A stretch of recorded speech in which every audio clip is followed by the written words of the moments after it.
Saudara, organisasi buruh turun ke jalan mendesak pemerintah membatalkan peraturan soal tabungan perumahan rakyat atau TAPERA. Pemerintah membuka kemungkinan membahas lagi kebijakan TAPERA. Kita akan bahas bersama anggota Komisi 11 DPR dari fraksi Partai Gerindra, Kamru Samad. Ada juga Presiden Asosiasi Serikat Pekerja Indonesia, Mira Sumirat, dan juga Yenti Nur Hidayat dari Pusaka Indonesia. Selamat malam Pak Kamru Samad, selamat malam Mbak Mira, selamat malam Mbak Yenti. Selamat malam, Mbak. Saya ke Selamat Mbak malam. Mira dulu. Mbak Mira, jadi tadi ada 6 poin yang disuarakan kawan-kawan buruh untuk menolak TAPERA. Apa saja poinnya?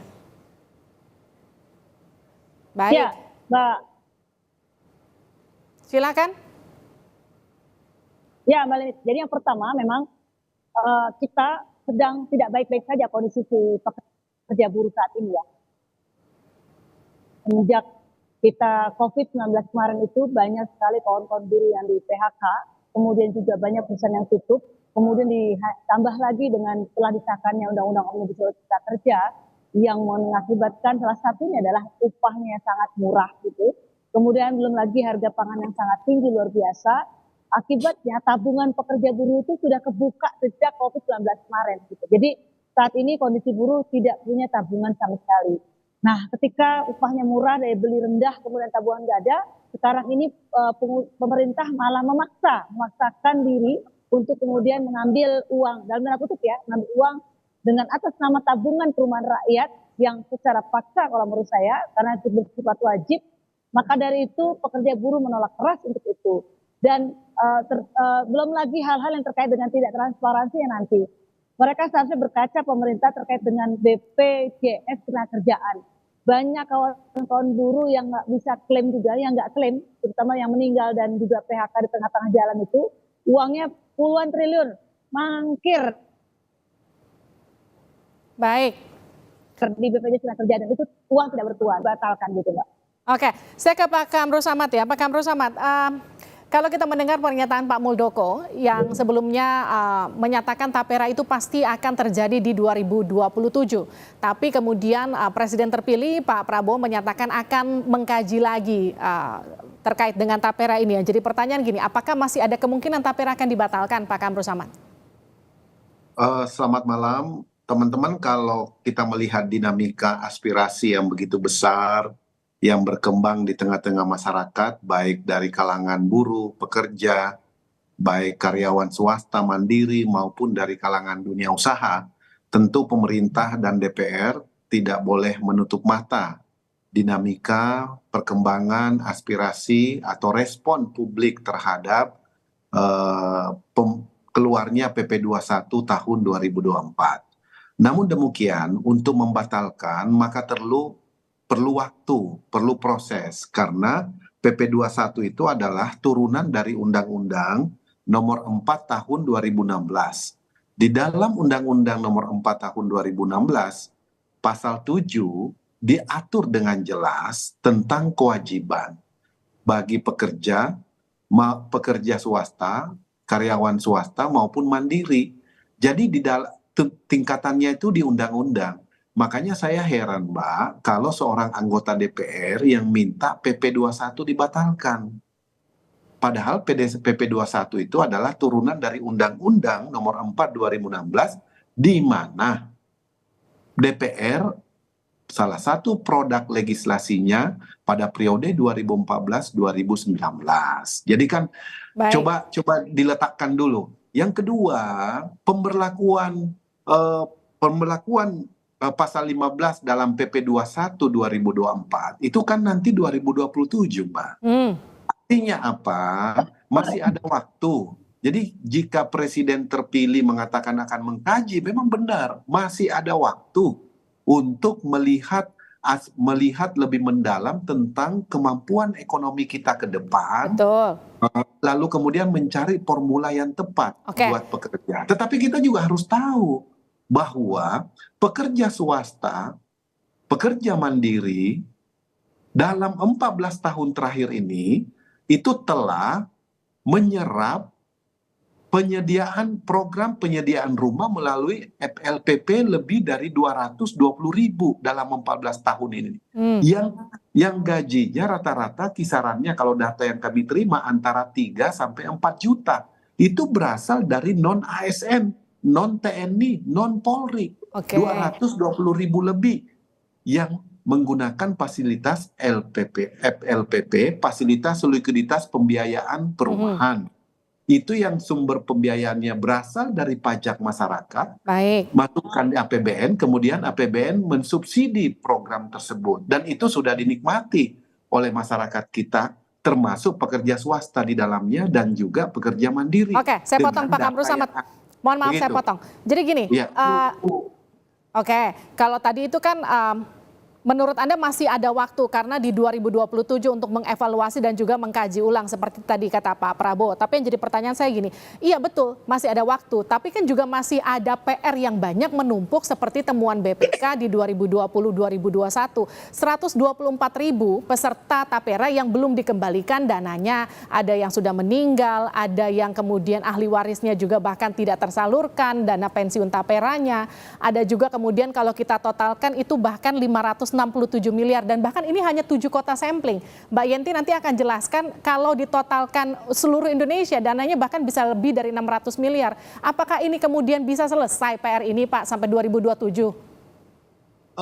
Saya kira kalau pemerintah sungguh-sungguh untuk mengurai baik yang lalu dan mensosialisasikan kebijakan baru sebagai amanat undang-undang ini, kenapa tidak? Kita punya waktu 36 bulan ya untuk bisa menyelesaikan yang masa lalu kemudian mensosialisasikan manfaat, arah dan membangun kepercayaan, karena ini kan soal kepercayaan publik juga nih Mbak. Ya kan, kepercayaan publik ketika ada lembaga atau instrumen yang diatur oleh undang-undang mengumpulkan dana publik, kecenderungan pengelolaannya itu dikhawatirkan terjadi fraud. Ya, seperti Asabri, Betul. Jiwasraya dan seterusnya. Ini yang harus dibangun kembali karena program BP Taperum ini sebetulnya sangat bagus karena bisa memberikan subsidi silang dari karyawan yang berpenghasilan di atas 8 juta, Mbak, kepada MBR, masyarakat berpenghasilan rendah. Baik. Nah, itu yang kita harus lihat dari perspektif manfaatnya. Oke, itu perspektif manfaatnya. Maaf saya potong ya, Iya. Pak Kamru Samad ya. Saya ke Mbak Yenti. Mbak Yenti, kalau tadi saya katakan data 567 miliar itu dari 7 sampling yang ditemukan BPK, 7 kota saja, 124.000 peserta tapera yang belum tersalurkan. Apa data yang Anda miliki, Mbak Yenti? Ya, kalau kita lihat pada tahun 2018 itu ketika Bapak Tarum PNS dilikuidasi dan asetnya atau datanya dipindahkan kepada Tapera, BP Tapera, itu ada 5 juta lebih peserta, di mana 1 juta lebih itu adalah pensiunan yang pada tahun 2018 itu harus dibayarkan. Tapi ternyata karena berbagai situasi, kalau kita baca di laporannya BPK itu memperlihatkan bahwa proses penyelesaian transfer aset aja itu baru selesai pada tahun 2021. Nah, kita melihat bahwa nasib yang 2018 sejuta lebih peserta pensiunan itu sudah dikembalikan apa belum?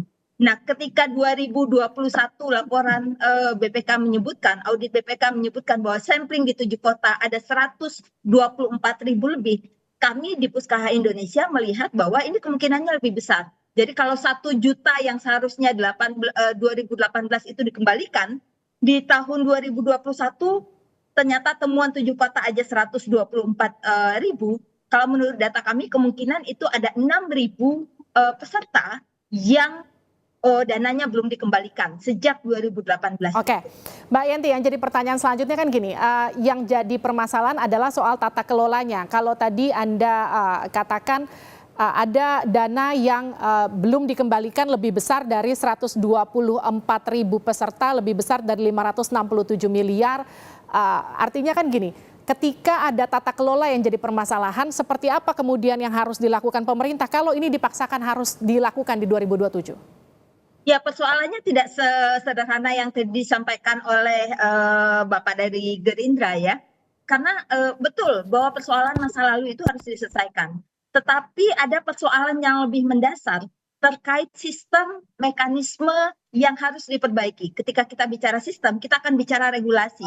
Kalau tadi Mbak Rike bilang bahwa PP itu yang harus dibatalkan, kalau menurut kami yang harus diperbaiki pertama adalah Undang-Undang Nomor 4 Tahun 2016 tentang Tapera, sehingga nanti itu akan merubah kepada PP yang ada di bawahnya. Kenapa Undang-Undang 4 2016 yang harus diperbaiki pertama? Karena di sana memperlihatkan bahwa aspek partisipasi, transparansi, akuntabilitas itu betul-betul tidak ada di dalam undang-undang ini. Sehingga kemudian PP-nya pun tidak mengakomodir aspek partisipasi, akuntabilitas, dan transparansi itu.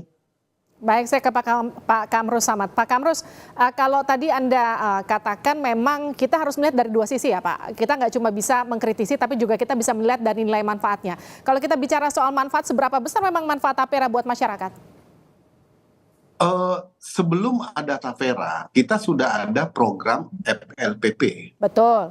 Iya kan? Dan itu memberi manfaat kepada masyarakat. Nah, kenapa nggak FLPP aja Pak? Kenapa harus dibentuk Tapera terus lagi?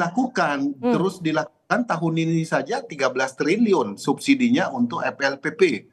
Ya kan? Dan kedepannya tentu kalau ekonomi kita membaik, penerimaan negara membaik, maka kenapa tidak itu terus ditingkatkan. Tetapi di saat yang sama kita ingin melakukan percepatan supaya masyarakat berpenghasilan rendah bisa segera mereka memiliki rumah. Itulah kemudian kenapa undang-undang ini disahkan.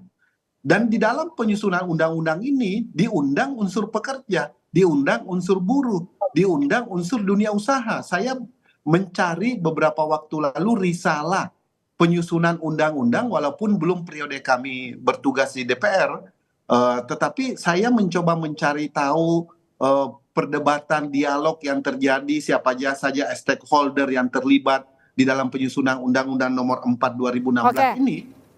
Jadi jelas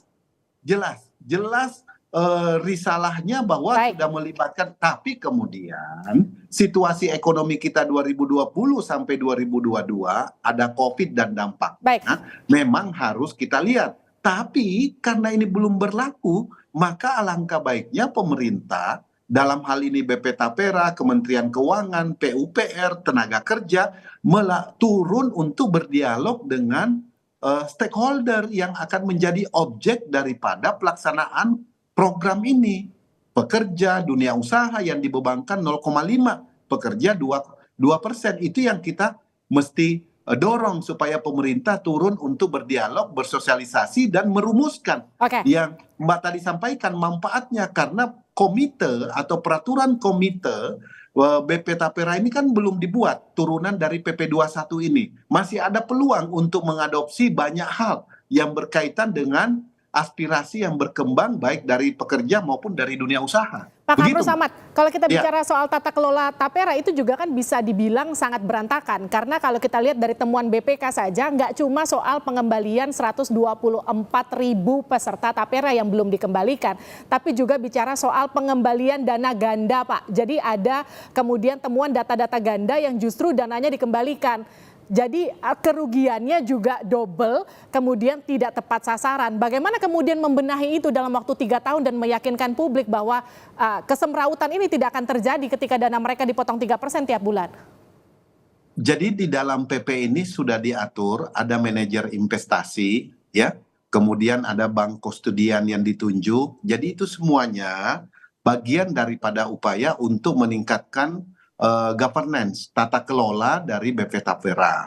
Nanti tentu belajar dari pengalaman-pengalaman sebelumnya menghimpun dana publik, itu perlu betul-betul transparansi. Nah, itu transparansi yang kemudian jadi poin utama yang harus dilakukan untuk meyakinkan masyarakat, begitu Pak Kamrus. Saya ke Mbak Yenti. Penting sekali jaminan itu. Oke, itu jaminannya. Mbak Yenti, poin terakhir, Anda yakin nggak 3 tahun semua tata kelola ini yang semraut ini akan beres? Saya tidak yakin Mbak Livi, karena kita lihat aja dari 2018 sampai sekarang, di mana BP Tapera baru mengelola dana PNS aja, itu udah nggak benar jalannya. Gimana mau akan menambah dana dari kelompok masyarakat yang lebih banyak gitu. Baik, terima kasih Mbak Yenti, terima kasih Pak Kamrus Samad. Tadi juga ada Mbak Mira, mohon maaf Mbak Mira karena sambungan Anda kurang baik. Jadi kita akhiri perbincangan kita di Sapa Indonesia malam-malam ini. Terima kasih, sehat-sehat selalu.